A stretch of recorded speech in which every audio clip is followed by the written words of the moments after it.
Hi, ladies. How are y'all? I'm good. Hey, hey, hey, Everyone, hey. everyone that's watching, welcome to the ladies' room. This is our very first live stream, and we are so excited. My name is Ashley, and I'm one of your hosts today. And we have also, go ahead, ladies, introduce yourself. Who wants to go first? I'll go first. I'm Mrs. Understanding. I Talk a miss little Healing, aka I miss Healing, aka Miss Jobo to you, Mrs. Jobo to you. That's me. bit. Oh, everybody got nicknames. Okay, I'm Cannon. That's not a nickname. It's just actually my name. My mother wanted to be creative. So, Well, remember our little nicknames for the show, Mrs. Accountability. oh, I think you're right. Yep. All right. And my name was Miss Virtue, just because I'm going to preach a lot about virtue. And not that I'm perfect, I didn't say Miss Perfect, but just speaking a lot about God's word and how he would prefer or how he calls for women to live. Okay.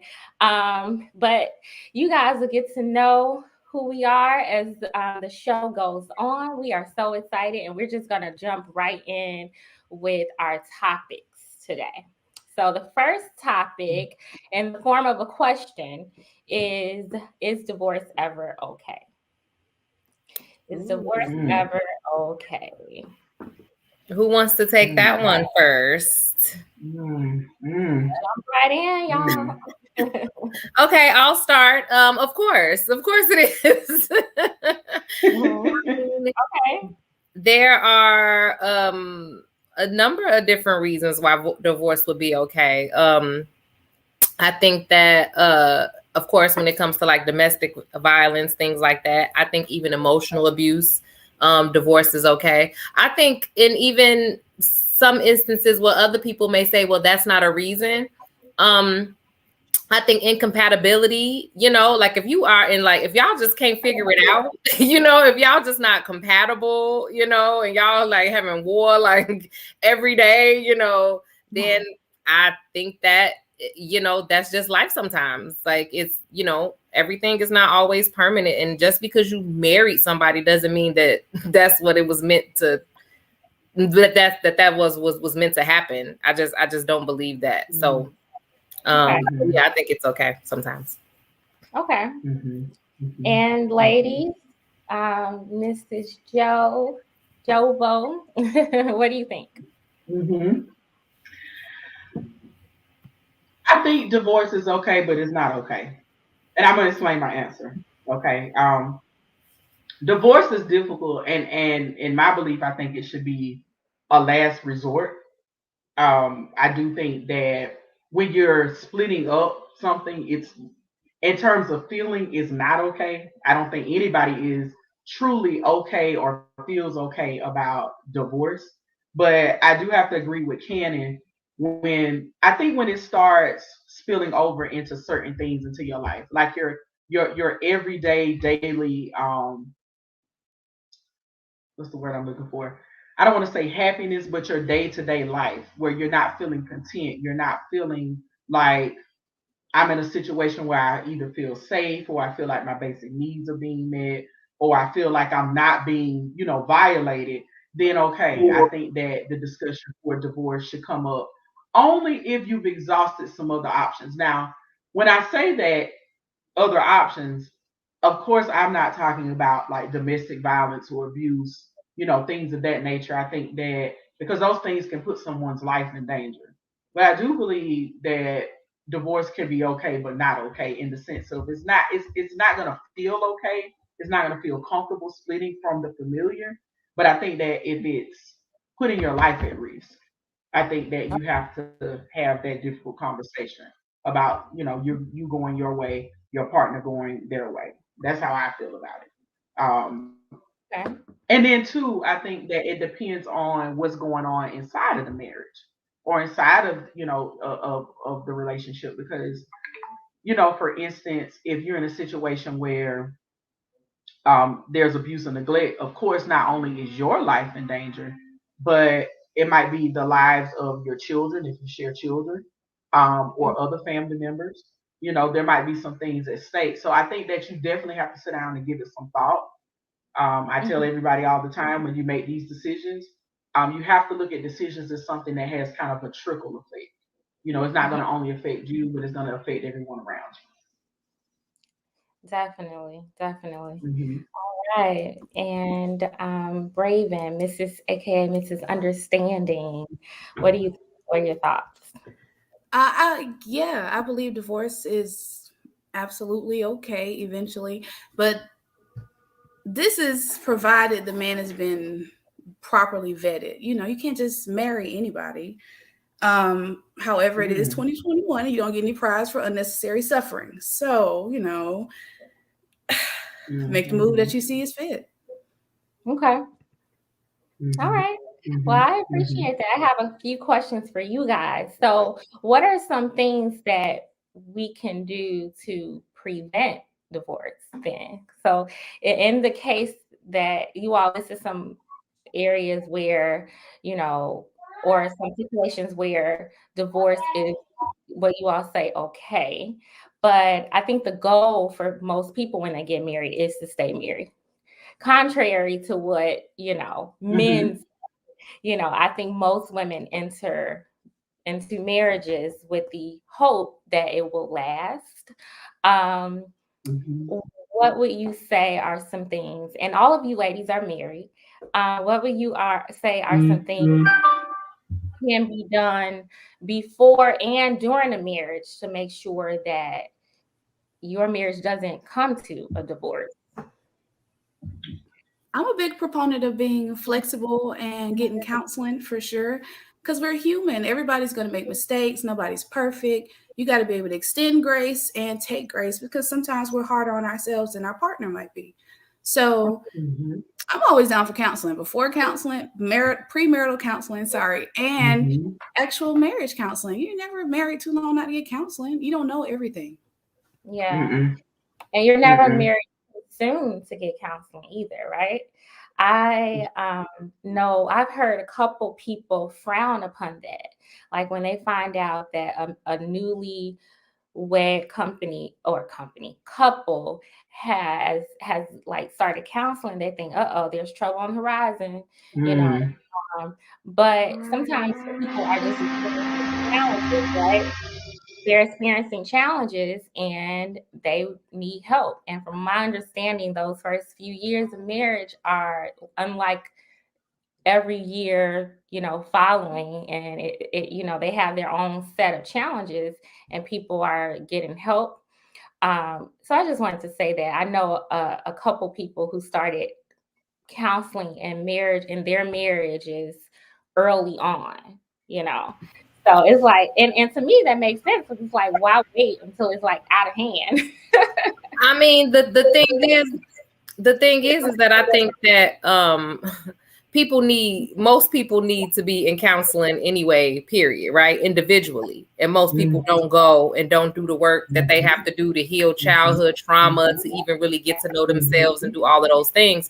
So of course you're gonna need to do it in a relationship. If you need to do it for your own self, then of course you're gonna need to do it in a relationship. But I was just gonna say that I think that part of the issue or part of the problem is kind of when you because of course nobody goes into a marriage wanting to get a divorce, right? Yeah. But I think the problem play when we kind of want guarantees for stuff, or it's like this is life, right? And in life you don't really, you can do certain things that you are in control of to kind of mitigate or manage or do whatever you can do in a moment. So I do agree that you should be doing things like making sure you know yourself before you trying to jump into this marriage, making sure that you have some type of understanding of your partner or what you expect and their integrity and like all of these different things you want to have some type of understanding of. Counseling, all of those things I think are accurate as well. But I think the most important part to remember is that communication is critical. But I think one of the most important things to remember is that there is no guarantee, right? Because I'm sure we can all think about, and I'm not sure what that noise is.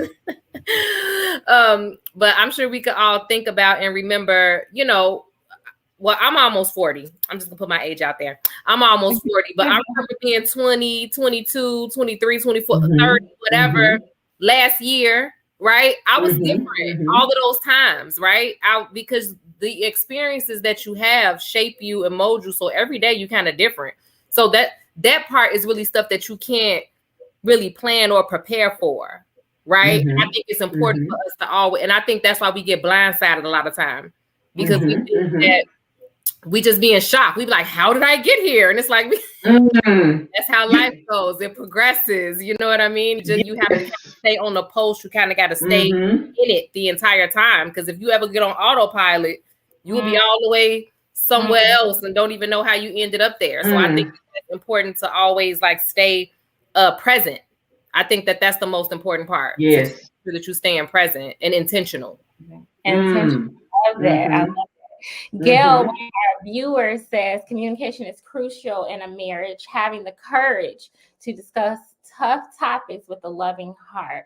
So I think she's saying that's one thing to help prevent divorce. And a couple things to me about that, the communication part, obviously, but we always say that. People always say that, but there are still so many divorces. So it makes me just think about that, the fact that, or the possibility that a lot of people are not learning how to communicate.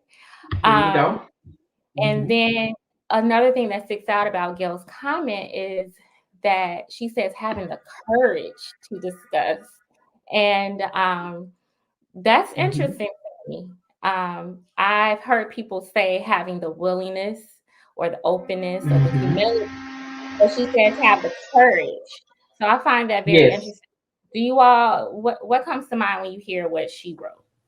Oh, wow. When you said courage, okay, that took me back to, let's see, year 5 of my marriage. Yes.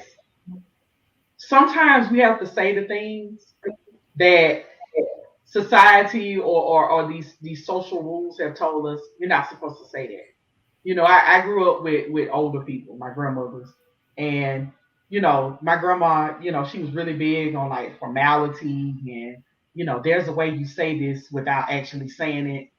And see, in marriage, that really doesn't work. You have to really sometimes say the raw truth and be prepared for what comes after that. Because you might be in a situation where you say your truth about something and they're not ready to receive it. And you're going to have to sit with that. They're not ready to receive it, but being able to know that I've spoken my truth.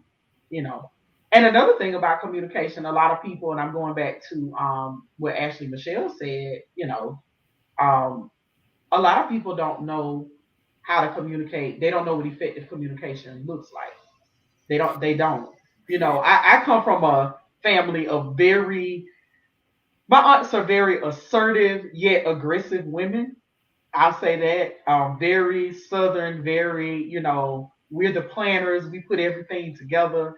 They're going to speak what's on their mind. And there's a way to convey what needs to be said effectively with, you'll still get your truth out, but you're It's a skill. not.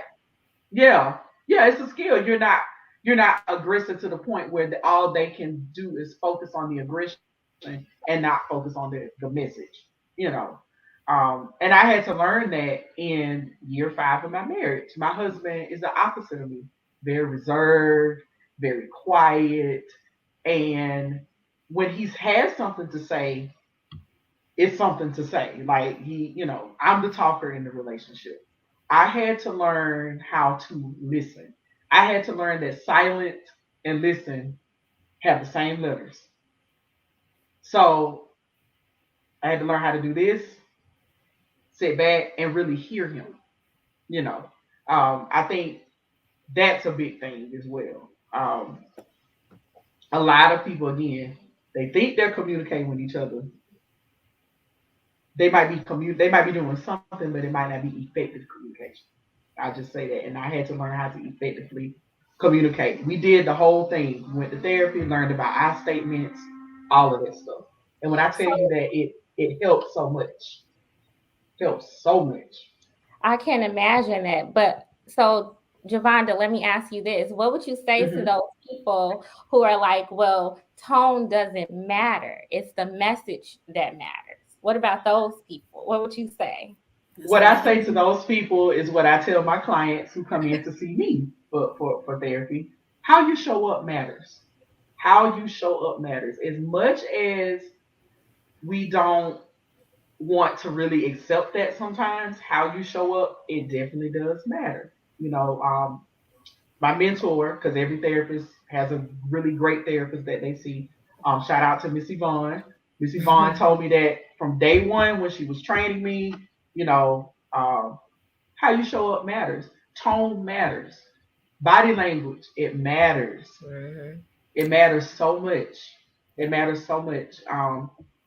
When me and my husband are about to have like a serious conversation, we make sure our daughter is not around one, and we make sure we're in a comfortable space in the house where I feel like I'm gonna be heard, he feels he's gonna be heard.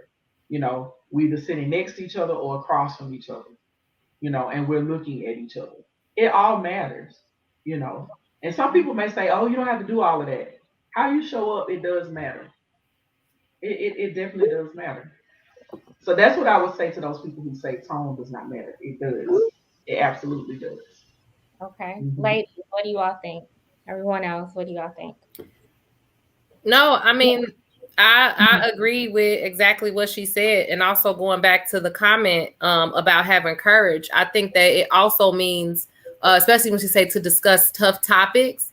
Hmm. I think that that also means, sometimes we are not sure how our partners will accept us with our Mm. truths.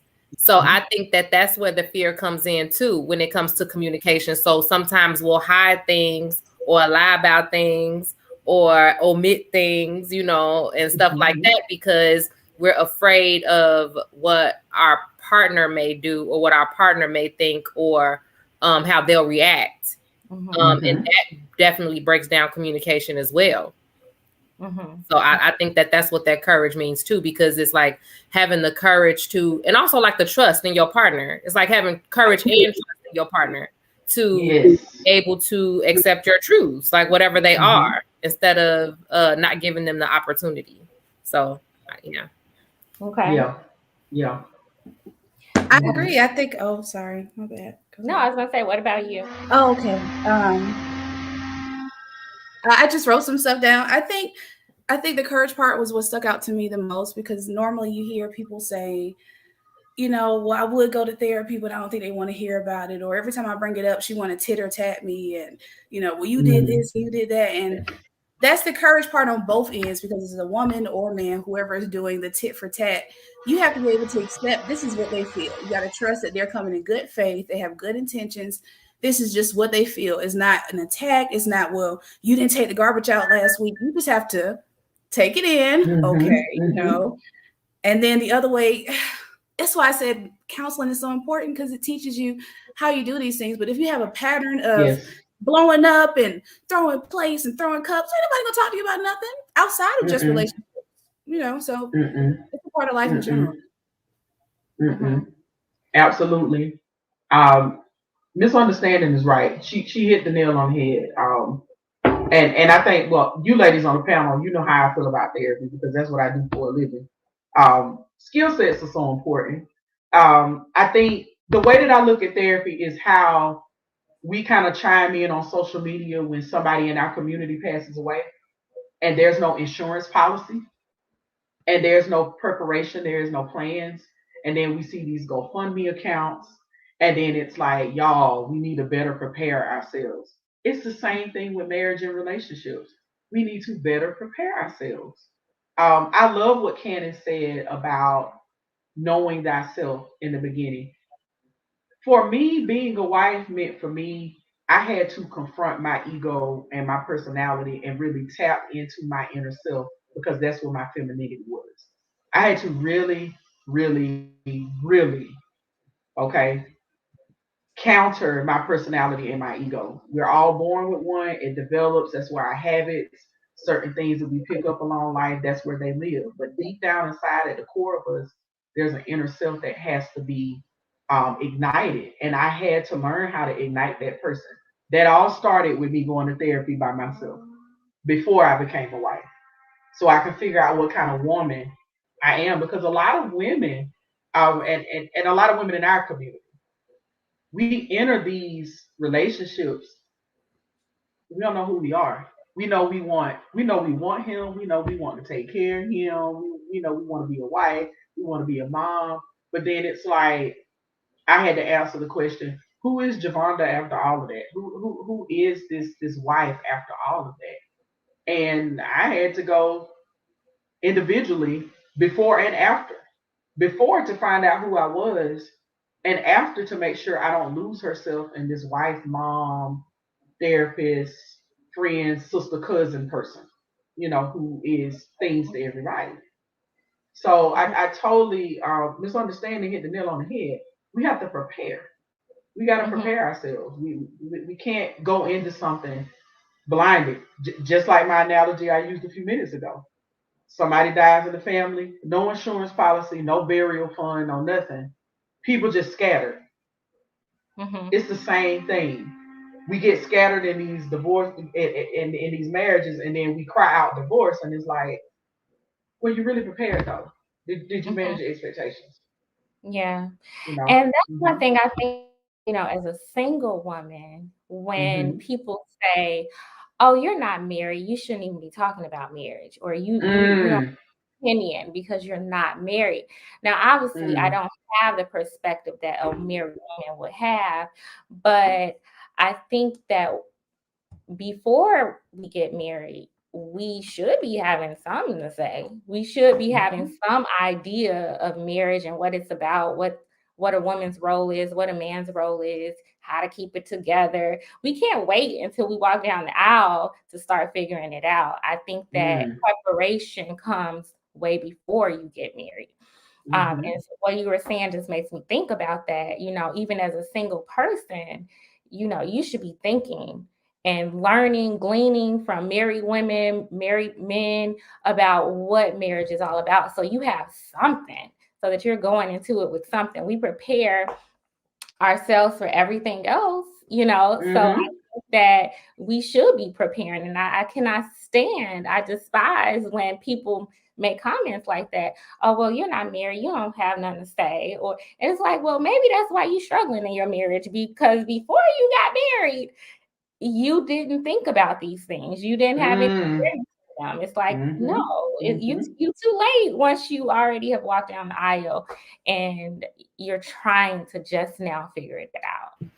Well, I think the Exactly. problem is that a lot of times people don't have those in-depth conversations. That what I've recognized and what I noticed a lot is that I think a lot of people are in love and excited about the idea of marriage or the idea of getting married or having a wedding or having a husband or having a wife, right? Or like you said, having kids.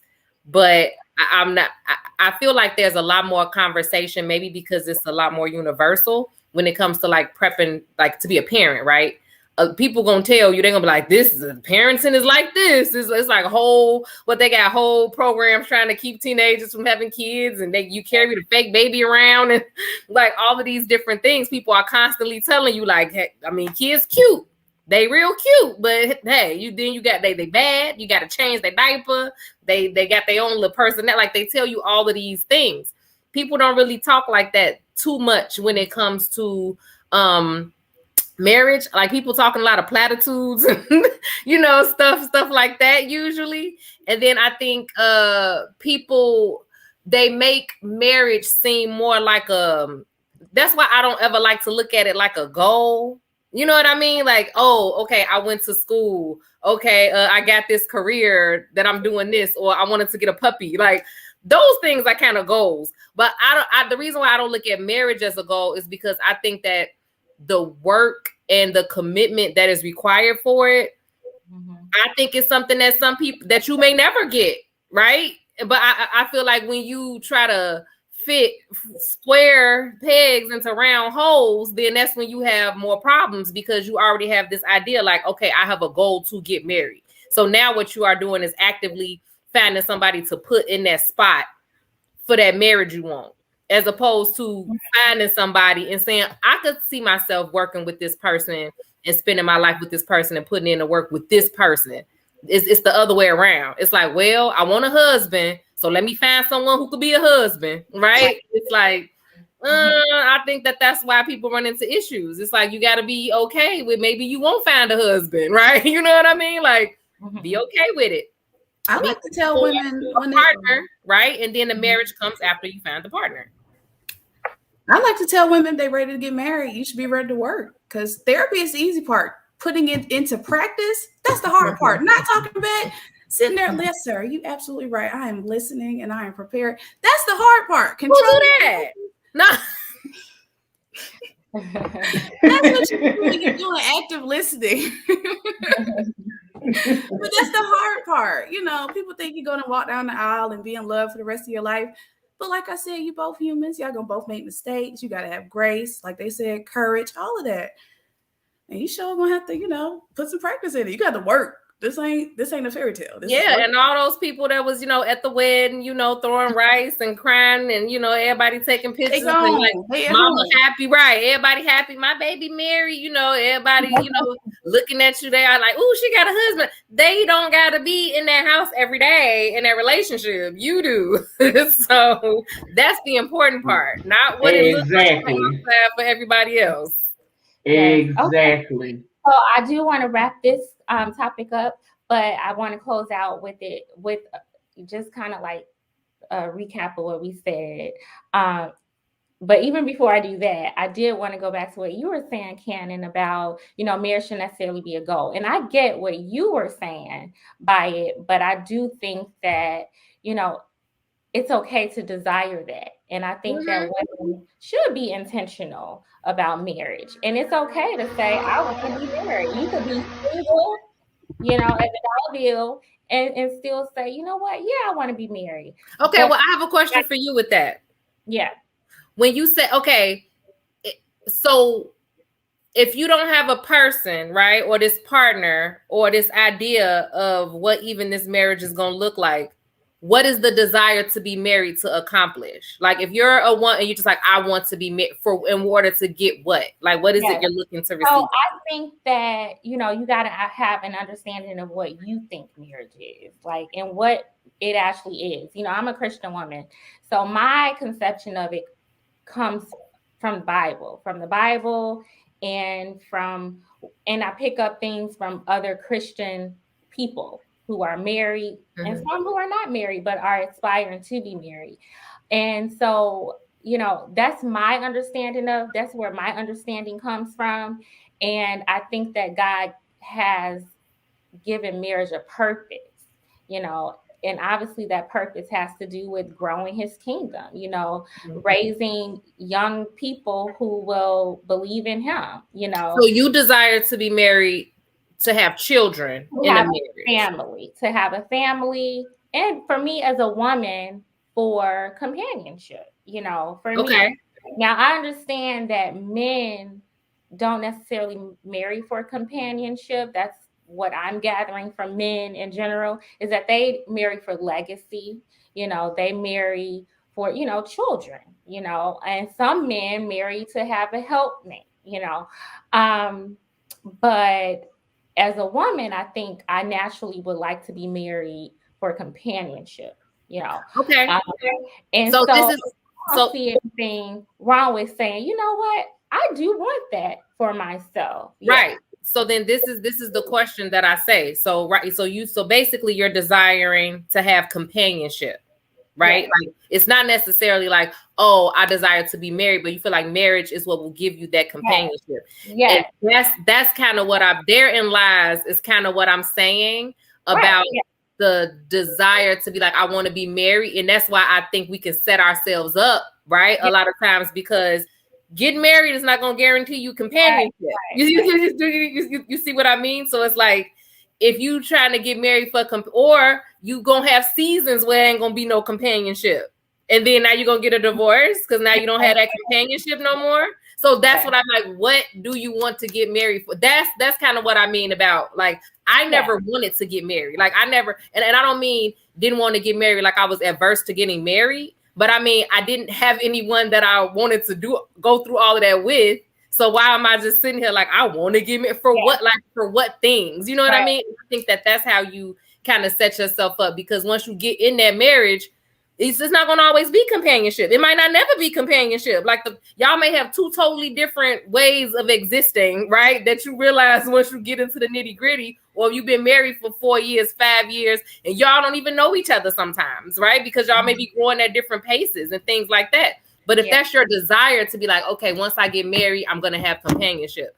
That's why I feel like we get we get messed up at, right? Because I just don't think that marriage gives you that. Like I think marriage gives you work, and I think marriage I think that marriage gives you it does give you someone that you should share like common goals and things with, but that's pretty much it. I feel like outside of that, all of the other stuff is stuff that you that you kind of putting together as you go along. Like I don't feel like marriage guarantees any of those things. It guarantees that you have a person that has the title, right? That's with you. Like that's what it does. Outside of that, I think all the other stuff that we desire, it doesn't guarantee that. Well, and I that brings me back to God, the purpose of marriage in God's eyes, and that to me is really just to grow His kingdom. Like why you get married is individual. Everybody gets married for a different reason, and you're right. For instance, that I may be. Darren says marriage gives you chores. I